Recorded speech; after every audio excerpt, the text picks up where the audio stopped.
Bonjour, je suis devant le lycée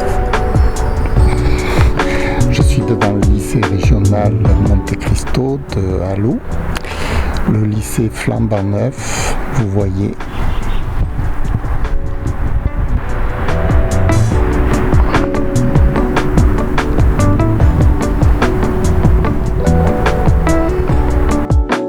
Absolument magnifique, comme vous pouvez le constater.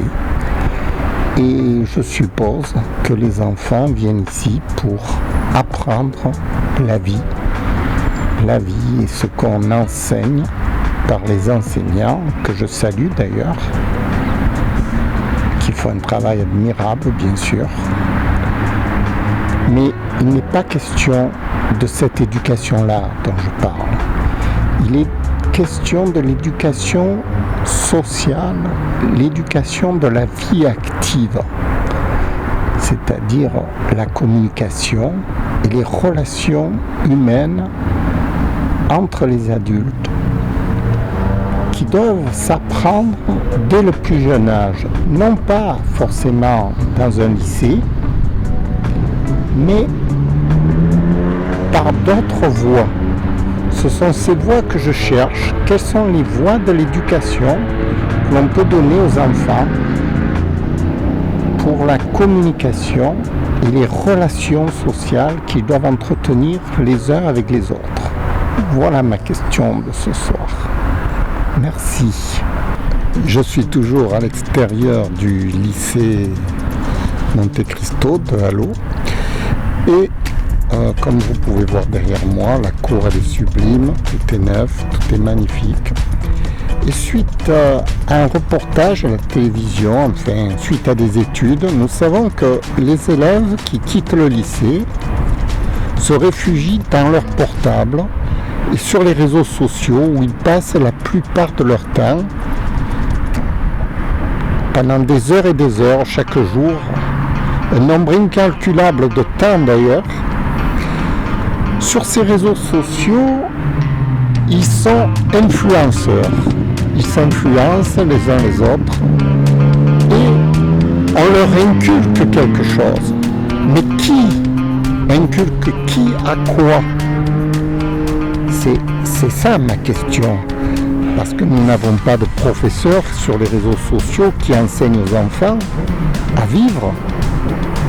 Alors qui leur inculque quoi sur les réseaux sociaux? Qui dirige ces réseaux sociaux? Qui dirige la popularité des tutos qu'on entend? On a certains influenceurs qui ont beaucoup d'influence et malgré la libre parole qu'on peut penser qu'ils ont, en réalité se trouvent bridés puisque tout le monde n'a pas la même influence sur Internet. Par exemple, moi-même, qui suis un professeur, qui ai quand même pas mal de valeur, puisque j'ai quand même beaucoup d'expérience dans la vie, j'ai très peu d'influence sur Internet. Vous devez voir mes vues, j'ai quelques vues, une dizaine de vues par vidéo, alors que vous avez d'autres influenceurs qui ont des millions de vues. Mais qui choisit quoi?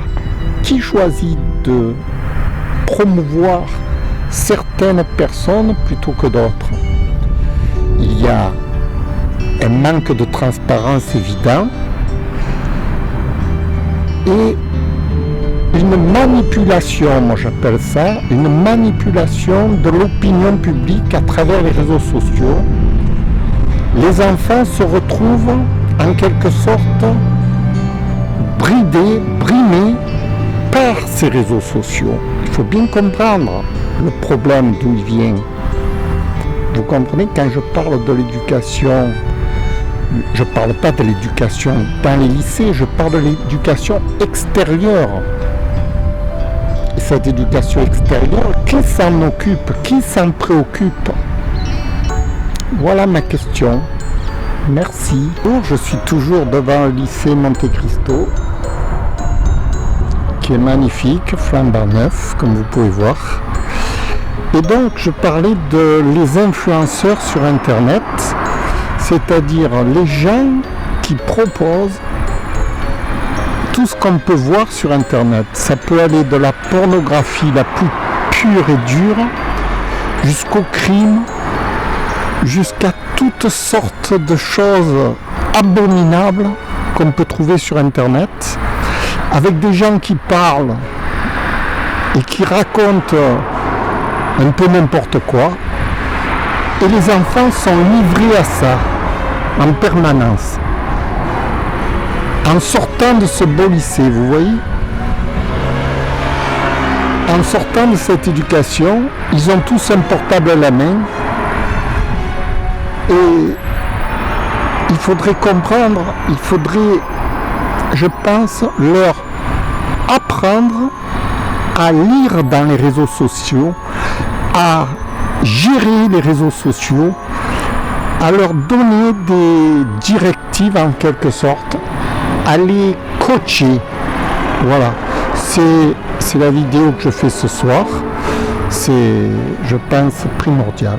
Voilà, merci, au revoir.